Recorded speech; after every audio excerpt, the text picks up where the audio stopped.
एक और नया व्लॉग में आप सभी लोगों का स्वागत करती हूँ। बज रहा है लगभग 5 ऐसे ही टाइम होगा और कैमरा में ना थोड़ा-सा लाइट दिखते हैं, लेकिन इस टाइम पे ना बिल्कुल अंधेरा होता है। सब लोग सो रहे होते हैं और बाहर आके ना एक अलग एनर्जी फ़ील होता है, बहुत अच्छा लगता है। और इसी टाइम पे मैं सुबह-सुबह उठ के थोड़ा-सा रिलैक्स कर लेती हूँ, बाहर बैठती हूँ और इस समय ना चिड़िया सारे जग जाते हैं, तो उनका आवाज़ सुनना ना बिल्कुल अलग लगता है, बहुत अच्छा लगता है। कभी सवेरे उठ के छत पे या आंगन में या कहीं पे भी खड़े होके अगर आपको चिड़िया का आवाज़ आए ना तो ज़रूर सुनना, बहुत अच्छा लगता है, एकदम से क्यूट सा। और आलू रख दिया था उबालने के लिए, कुछ ना कुछ काम आ ही जाएगा। वैसे दिमाग में है कि दोपहर को आलू के पराठे बना देंगे, बहुत दिन हो गया नहीं बनाया। और यहाँ पे मैं अपना गर्म पानी, नींबू और थोड़ी-सी हनी डाल के बना लिया है। एक हेल्थ ड्रिंक है, कभी मतलब नॉर्मल गर्म पानी भी पी लेती हूँ, कभी ऐसा बनाकर पी लेती हूँ। और उसके बाद नहा धो के तैयार हो गई हूँ, गोपाल जी को उठाऊँगी और सुबेरे का जो पूजा है ना, सुबह-सुबह ही कर लेंगे। बाद में बहुत लेट होता है, हस्बैंड आजकल फिर से ऑफ़िस के काम से बाहर गए हैं और वो राखी के दिन आने वाले हैं, तो राखी के दिन फिर से सभी मिलके हम लोग खाना-पीना, राखी सेलिब्रेशन करेंगे। अच्छा लगता है जब फैमिली के सभी मेंबर एक साथ होते हैं तो।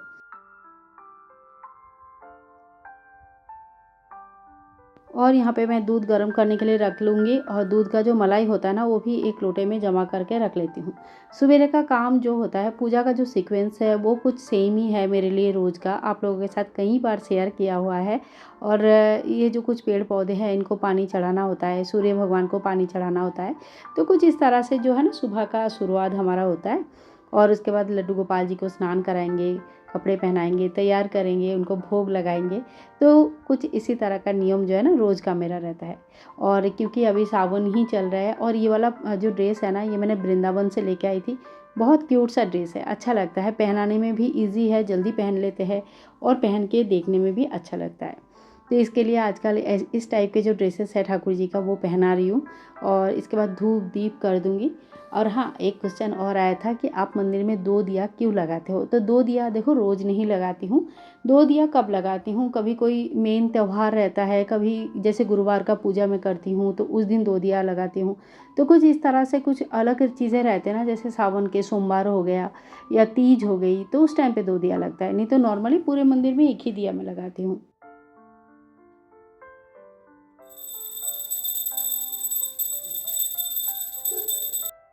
ठाकुर जी को दूध का भोग भी लगा दिया और साथ में आरती भी कर लिया है। और एक बहुत ही क्वेश्चन आया था कि दीदी आप लेफ्ट हैंड से जो है ना आरती की थाली पकड़ते हो और राइट हैंड से घंटी क्यों पकड़ते हो? सही देखा जाए तो राइट हैंड से घंटी लोग आरती की थाली पकड़ते हैं, बट मुझे ना लेफ्ट हैंड से ही पकड़ने की आदत है, क्योंकि लेफ्ट हैंड से ना मेरा घंटी जो है ना बजती ही नहीं है। बस यही एक कारण है और कुछ कारण नहीं है। और इसके बाद मैं अपना टिफ़िन-विफ़िन यही सब बनाने की तैयारी शुरू करूँगी, क्योंकि अब जो है लगभग 6 बज चुका है और सुबह-सुबह अगर शुरू नहीं करेंगे ना, तो बच्चों को फिर 7 साढ़े 7 के अंदर-अंदर निकलना होता है, तो उनके लिए फिर लेट हो जाएगा। और देखो आप लोग कह रहे थे ना कि जब आप ये वाले छन्नी यूज़ करना मेटल वाले, जब भी मैं मेटल वाले छन्नी यूज़ करती हूँ ना, पूरा चाय फैल जाता है। पता नहीं छन्नी में गड़बड़ है या मुझ में, लेकिन हाँ, ये चीज़ तो होता ही है। इसीलिए ना वो जो प्लास्टिक वाली होती है ना, उससे बिल्कुल छन्नी एकदम बहुत अच्छी तरह से होता है। क्यों होता है पता नहीं, आपके साथ होता होगा तो ज़रूर बताना।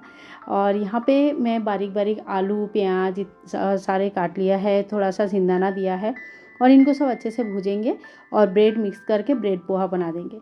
आज एक्चुअली बच्चों का ना टिफ़िन में था, जंक फूड डे था, हफ्ते में 1 दिन अलाउ रहते हैं, ऐसा कंपल्सरी नहीं है, लेकिन बच्चे छोड़ते नहीं हैं, तो मैंने सोचा क्या ही जंक फूड बनाऊँ, यही बना देती हूँ, तो वही मैंने बना दिया। और अब बिल्कुल टाइम हो गया है, चलो फटाफट चलते हैं, इनको स्कूल छोड़ के आती हूँ। बाहर ना मतलब 4 दिन से इतना ज़्यादा बारिश है, इतना ज़्यादा बारिश है। आज ही पहला दिन है जो मतलब बारिश जिस दिन नहीं है सुबह-सुबह, थोड़ा फिर भी गीला ही दिख रहा होगा आप लोगों को। ऐसा नहीं है कि बारिश बिल्कुल नहीं है, हल्का-फुल्का हो ही रहा है। लेकिन हाँ, इतना ज़्यादा नहीं है कि जितना 3-4 दिन से था, बहुत ज़्यादा हालत ख़राब था। स्कूल में छोड़ने के आने के बाद थोड़ी-सी वॉकिंग करूँगी, कुछ भी काम आजकल नहीं हो रहा है, अपने लिए थोड़ा टाइम निकालना ज़रूरी है। तो बस यही एक टाइम है जो थोड़ा-सा या तो मैं घर में जाके योगा कर लूँ या तो यहाँ पे खुली हवा में थोड़ी वे वॉकिंग कर लूँ। खुली हवा में वॉकिंग करना भी बहुत अच्छा लगता है, मतलब थोड़ा-सा ना जैसे ज़्यादा ऑक्सीजन जाता है बॉडी में, तो अच्छा फ़ील होता है। और देखो छुई मुई कैसे शर्मा गई।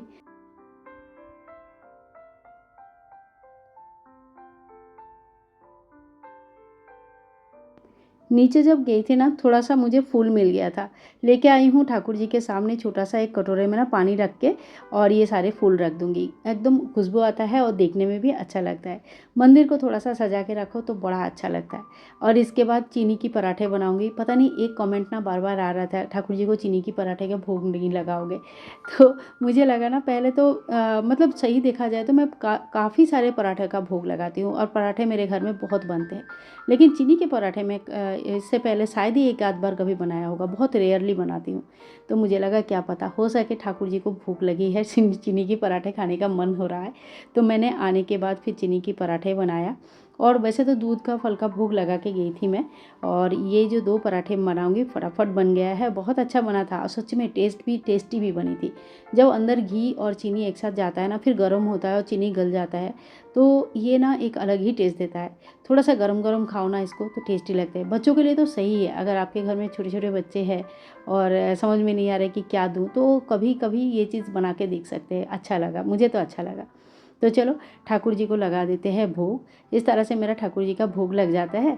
और हाँ, एक क्वेश्चन और आता है कि दीदी आप ठाकुर जी को कब कब क्या क्या भोग लगाते हो? तो सही बताऊँ तो कोई नियम नहीं है कि मेरा यही भोग लगेगा। जब जो बनता है उसी वक्त वैसे ही भोग लगता है। जैसे त्योहार के दिन ढेर सारे भोग लगता है, जैसे जैसे बनता रहता है। नॉर्मल दिन में जैसे हम लोग नॉर्मल खाना खाते हैं, या दूध फल मिठाई वगैरह, तो यही सारी चीज़ें ठाकुर जी को भोग लगता है। तो ऐसे ही चलता है, और पूरा घर तहस नहस हो जाता है। जब तक बच्चे स्कूल जाते हैं ना, पूरा घर ऐसे हालत होता है कि एकदम से लगता है कि हे भगवान, कहाँ से शुरू करूँ।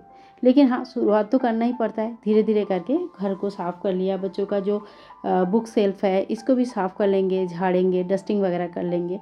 और इस तरह से ना धीरे धीरे एक एक रूम करके पकड़ती हूँ, और धीरे धीरे एक एक रूम करके साफ़ भी हो जाता है।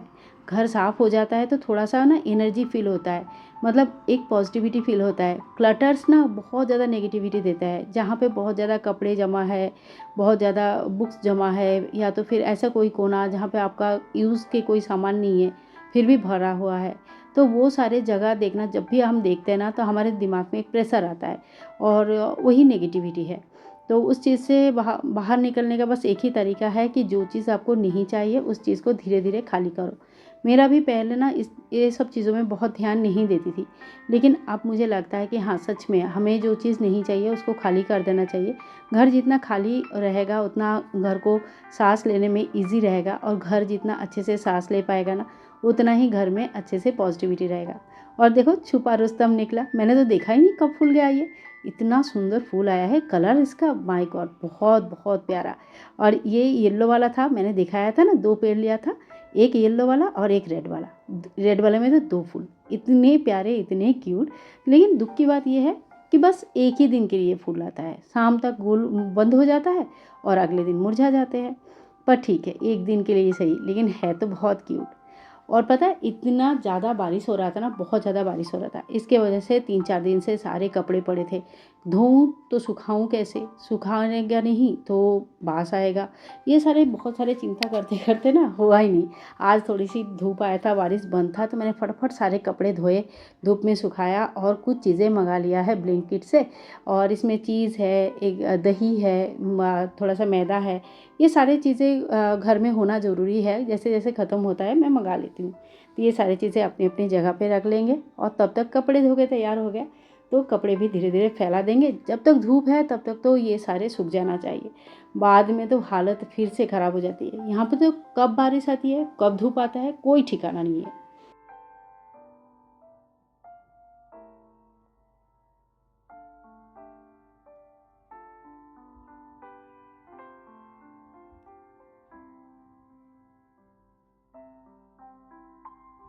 कपड़े सुखाने वाला ये जो रॉड आता है ना, ये जो हैंगिंग आता है ना, ये बहुत काम का है। ख़ास करके वो जिनके जो फ्लैट्स में रहते हैं, या जिनके पास छत नहीं है, या खुला जगह ज़्यादा नहीं है, ओपन स्पेस कम है, ऐसे लोगों के लिए तो ये बहुत ही मतलब लाइफ सेविंग है। मेरे लिए भी है। जब ज़्यादा बारिश होती है, मैं इसको पूरा उठा कर घर के अंदर रख देती हूँ, कभी ना कभी फ़ैन के हवा में सूख जाते हैं। और अब बनाना है मुझे घी। तो घी अक्सर बनता रहता है, घी के साथ साथ बनता है मक्खन, यानी कि पहले तो मक्खन ही बनता है, और बाद में फिर उसी मक्खन से मैं घी बना लेती हूँ। और कुछ इसी तरह से ना, घी से मक्खन जो जो मक्खन बनता है ना, वो जन्माष्टमी के टाइम पे भी मैं बना लेती हूँ। कल है राखी पूर्णिमा, तो राखी पूर्णिमा के लिए मैं यहाँ पे थोड़ी सी मक्खन निकाल के ठाकुर जी के लिए रख दूँगी और थोड़ा सा मक्खन आज के लिए भोग लगा दूँगी। बाकी के जो मक्खन निकलेगा वो उससे घी बना लेंगे, और घी से ना बहुत तरह तरह की चीज़ें बनती है। और ख़ास करके जब हम पराठे वगैरह बनाते हैं या ठाकुर जी के लिए कोई भी भोग बनाते हैं ना, तो कोशिश करते हैं गाय का शुद्ध देसी घी से ही बनाएंगे। तो इसीलिए ना घर में बना हुआ घी ही यूज़ होता है। मतलब मैं ना खाने पीने के लिए घी कभी नहीं खरीदती हूँ। और मतलब भगवान का आशीर्वाद ही समझ लो कि अच्छा लगता है, घर का चीज़ों से ही घर का काम चल जाता है। तो यहाँ पे मैंने ठाकुर जी के लिए पहले मक्खन निकाला, और फिर बाद में वैसे ना चाहो तो इसको पानी से धो के अच्छे से मक्खन जैसा बनाकर स्टोर भी कर सकते हैं। फ्रेश मक्खन है, इसमें कोई प्रिजर्वेटिव नहीं है, तो बहुत ज़्यादा दिन तक तो स्टोर नहीं होगा। लेकिन हाँ, फ्रिज में अगर रखना चाहते हैं तो थोड़ा 6-7 दिन तक स्टोर करके ब्रेड वगैरह में लगाकर खा सकते हैं। पर मैं स्टोर नहीं करती हूँ, मैं इसका घी बना लेती हूँ। कहा ना कि घी बहुत काम का आता है, तो वही वही सारे। और यहाँ पे देखो ठाकुर जी के लिए 2 जगह पे मक्खन निकाला। एक में लगा दूँगी तुलसी के पत्ते, और चलो भोग लगा के आते हैं ठाकुर जी को।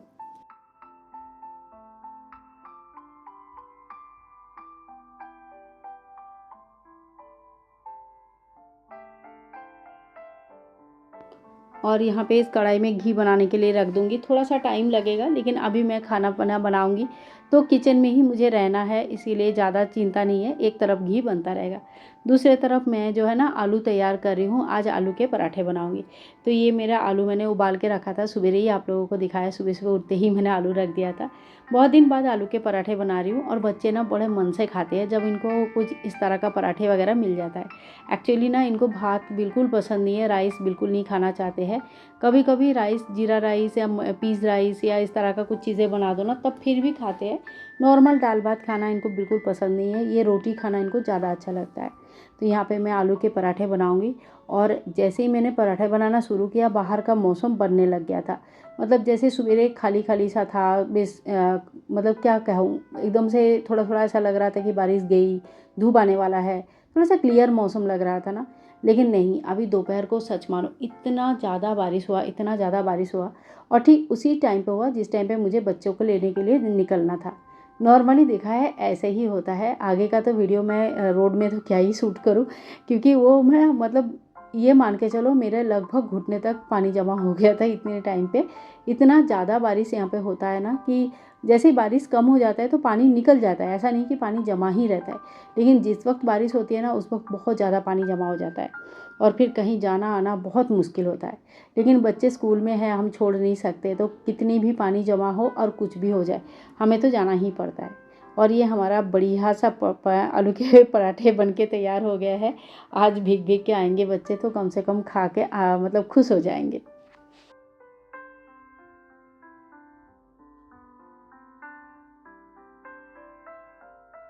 और आप चलो आप सभी को दिखाती हूँ काला बादल क्या होता है। बहुत ज़्यादा मतलब देखते ही डर लगता है। सही देखा जाए तो कैमरे में तो उतना कुछ कैद कर ही नहीं पाते हैं इंसान, जो एक्चुअली नेचर में होता है। नेचर में जो होता है ना, वो बहुत ही ज़्यादा भयंकर होता है, जो कैमरे में देखने में शायद ही उतना कोई फीलिंग्स आता होगा। लेकिन हाँ, बहुत ज़्यादा काला बादल हुआ था। और कोई भी पहाड़ी एरिया में जब बहुत ज़्यादा बारिश होती है ना, तो वो रियली बहुत बहुत भयंकर होता है। आप लोगों ने न्यूज़ में भी पढ़ा होगा, न्यूज़ में भी देखा होगा, आजकल उत्तर भारत की हालत बहुत ख़राब है। बारिश की वजह से यहाँ पे बहुत ज़्यादा नुकसान है, जान की नुकसान है, घर के नुकसान है। और सच में जब इस तरह का न्यूज़ देखती हूँ ना, तो रूह काँप जाता है, बहुत दुख होता है, बहुत बुरा लगता है।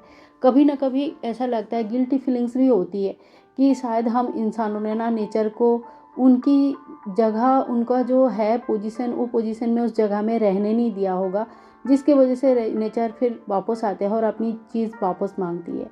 तो शायद ये एक रीज़न हो सकता है कि हमने ना उतनी वो सारे जगह भी ऑक्यूपाई कर लिया जो हमें नहीं करनी चाहिए थी। शायद ये एक रीज़न शायद मुझे लगता है कि कहीं ना कहीं होना चाहिए। और देखो स्कूल में भी बारिश जमा हो गया, पानी जमा हो गया, लेकिन बच्चे बहुत एंजॉय कर रहे थे। और फिर कैसे कैसे भीग भाग के हम लोग घर आए, और बढ़िया सा आज खाना बना के रखा था, क्योंकि इनको ना सादा सिंपल खाना बहुत पसंद है।